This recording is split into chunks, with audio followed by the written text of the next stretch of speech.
My name is Stan Penfold. I am the chair of the Redevelopment Agency Board of Directors of Salt Lake City. Welcome everyone today to the opening of the Sugar House Monument Plaza. What a space, eh? This project's been a little while coming, but I think the result were probably worth the wait. Thank you everyone for being here. I'm absolutely thrilled to be a part of this announcement of the opening. The plaza has undergone a really significant and major change in less than a year. It doesn't look anything like it did before. And one of the great aspects, I think, of this plaza is the orientation to pedestrians. Remember how you used to have to sort of fight your way across the street to get to the monument? Now it's all part of what we hope to become a really amazing, incredible, open public space for the people of Salt Lake, and in particular the people of Sugar House. We are thrilled as a redevelopment agency to be part of this really visible change in our city, and it certainly reflects, I think, the desire we have to make our city incredibly pedestrian friendly. Once we have the restaurants spilling out on the plaza and the opportunity for people to just mingle and hang out here and find this as a destination and splash their feet in the pond, I think this is going to be one of the most active and attractive spaces in the city. The plaza specifically reflects a design that blends the historic nature of Sugar House with the modern amenities and developments we're seeing happening here. It won't be long until we have streetcar access right here in this part of the city, in this part of the block. And the development around here is really designed to take advantage of the public and open spaces. The medallions that are integrated in the plaza, you'll see them throughout the plaza. They represent Sugar House history, and this is one of the more historic parts of Salt Lake City. Everything from the original sugar mill to an old prison, which is, of course, in the news again. The water here represents the confluence of the water from our canyons. Parley's Creek runs right under this plaza and right through this street, and this is just a small representation of it with our water feature over here. The furniture is from the era of is a representation of Sugar House as the hub for furniture. If you've lived here long, you remember that this is where you shopped for your living room furniture. And when I first moved here in the early 80s, this is where I came to buy my bedroom set. And all of these places were furniture places. So the furniture here is a representation of that aspect of the history here. And of course, the sugar beet, which is why Sugar House was named for the sugar beet. And you might know that there's some great art pieces over in front of the library, which are sugar beets that are very popular. Again, it's my pleasure to welcome you here today. It's my pleasure to be a part of this project and opening, and thank you all residents of Sugar House and Salt Lake for being so supportive in this incredible opportunity. Thank you. I'd like to introduce now the director of the Redevelopment Agency of Salt Lake City, DJ Baxter.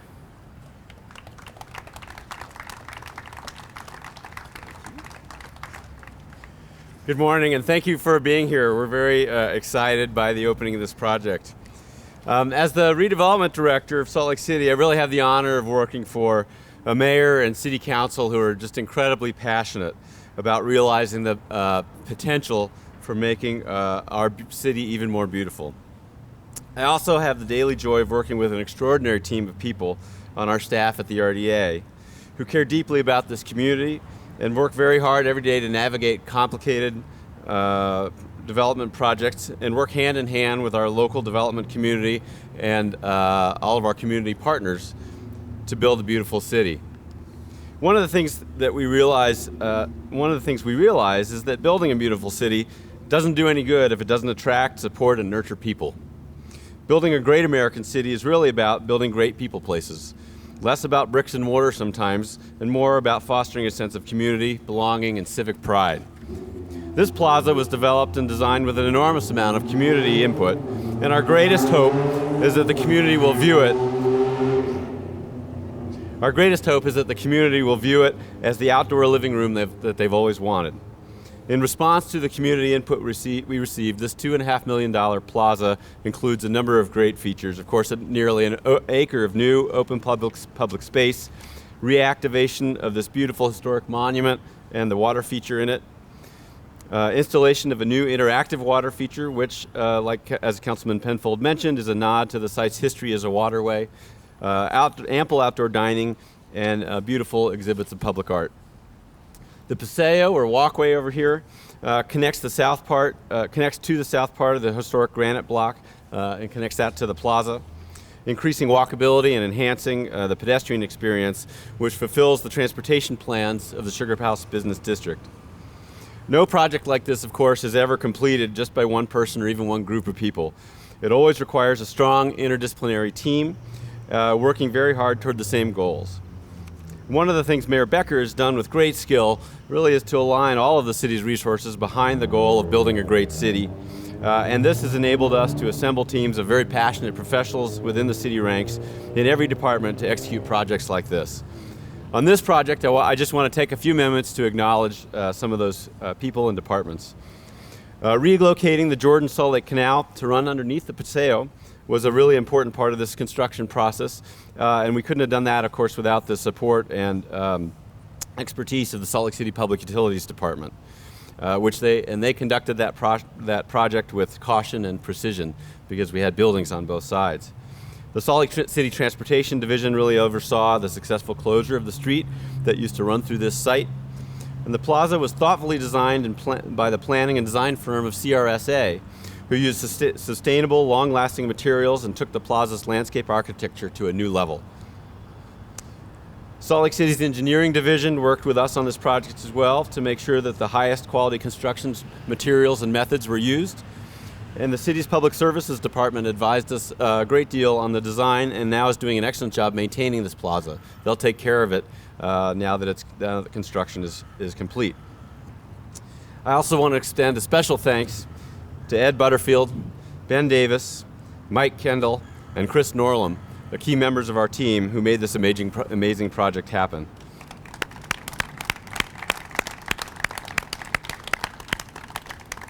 And I also want to acknowledge that the design for this project came from an early concept that Soren Simonson developed many years ago. So thank you. We also want to take a minute to extend our thanks to our immediate neighbors who put up with the construction. Even though this is a fast project, it never feels fast when you're the neighbor to a construction project. Now we hope they will greatly enjoy the benefits of a first-class public gathering space. Those neighbors include the Johnson family, Meacham Management, Boulder Ventures, Salt Lake Pizza and Pasta, and Wells Fargo Bank across the street. Probably some others too that I'm missing immediately, but we want to extend our thanks for your patience and support through this project. We couldn't have done it without your participation and cooperation, so thank you, and we hope that this proves to be a valuable resource for your enterprises in the future. We also want to thank the community, represented so ably by the Sugar House Community Council and the Sugar House Chamber.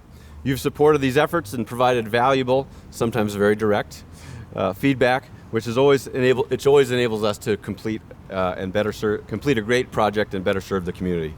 So to all of you, the many, many people who were involved and made this happen, thank you so much and congratulations.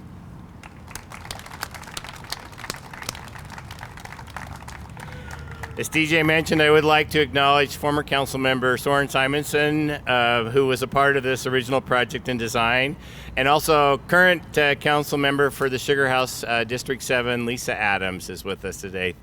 Thank you both for being here. Unfortunately, Mayor Becker had another commitment and was not able to attend, but he asked to send his best wishes on his behalf. Let me read you a statement from Mayor Becker. Big part of the mayor's philosophy is based on the need to create more sustainable, walkable communities. And one of the many things we and other city builders have learned over the years is that you plan an area for the needs of cars, you get more cars. If you plan an area for the needs of people, you get more people. So here we are. Here we had an opportunity to put people first, to provide a beautiful outdoor gathering space that will welcome people arriving on foot, on bike, or by transit, and create a comfortable place to linger and socialize. This, after all, is why we all live in cities to begin with. The opportunity to enjoy the diversity and vitality of a bustling center for culture and ideas, and the joy of the chance for social encounters with our neighbors, both friends and strangers. It is a welcoming public environment. The Sugar House Monument Plaza provides that venue in spades. The mayor's office is pleased that the patrons are already using alternative modes of transportation to access this plaza. The plaza's adaptive reuse from an area being literally cut in half by a street full of cars to a publicly owned and owned space that fosters a sense of community and is much in line with Mayor Becker's agenda for creating dynamic and walkable neighborhoods. At this time, I'd like to turn the time over to Lori Bray, who is a member of the Sugar House Community Council. Lori.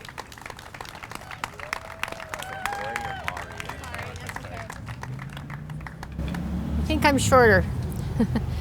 Can you hear me? Last week, for the first time in 37 years, there was a Triple Crown awarded in the sport of horse racing. So I feel like Sugar House has gone through its own Triple Crown process, beginning with the S-Line opening in December of 2013, then the draw at Sugar House last June, and finally the completion of this amazing and stunning Monument Plaza.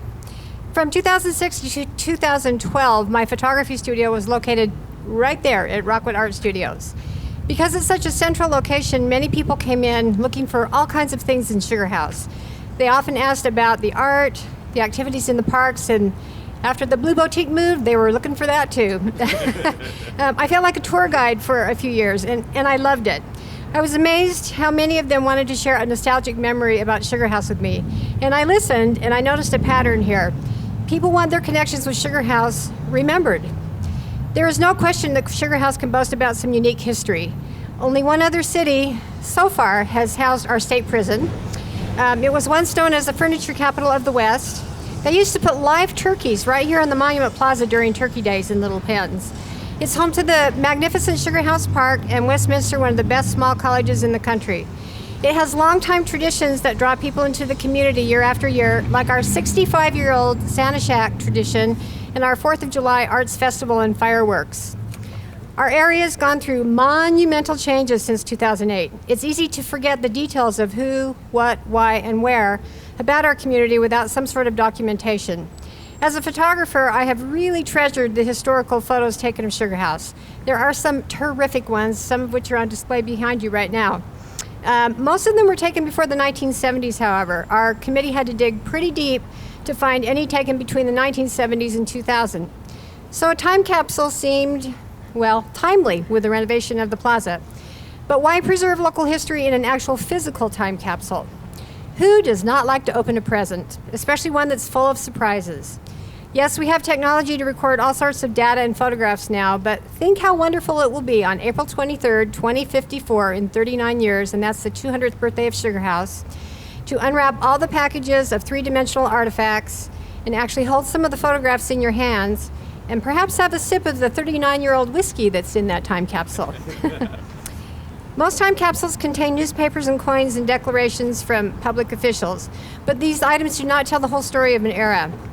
They are the official version of a community's history, but they do not answer questions like, who thought that was a good idea? When did that happen? Why are things designed like this? For our Sugar House time capsule, we chose to present a more expansive perspective of this moment in our history. We avoided any references to politics or religion.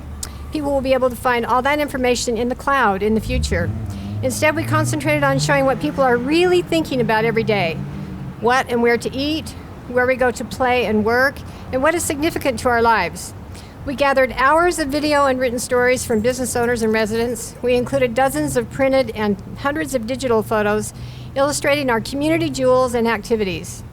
Most items we collected are Sugar House specific, including many historic artifacts and photos.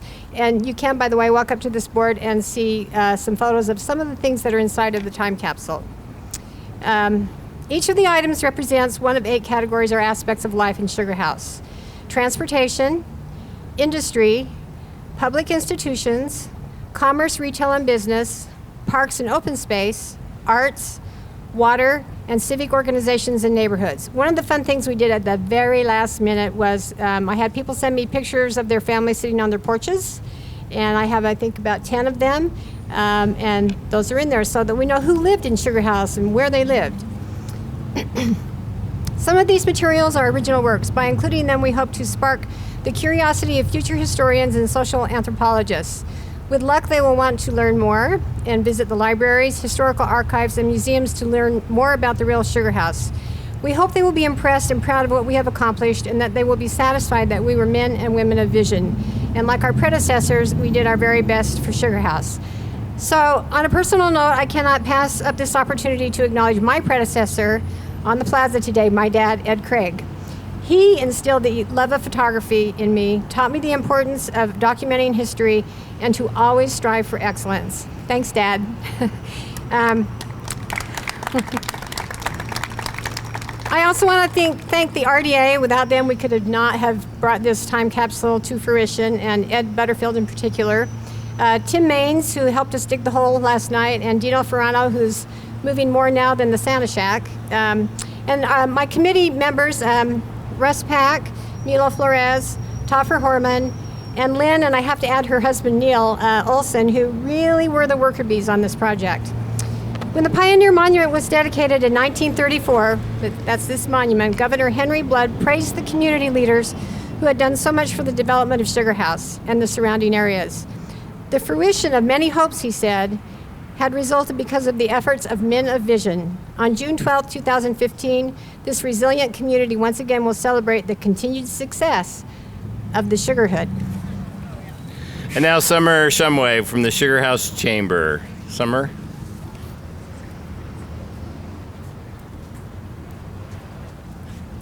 And I'm about Laurie's height, so that works out well. So I'm Summer from the Sugar House Chamber of Commerce. I have the honor of being the board chair this year. There's a lot happening in Sugar House, and it's exciting.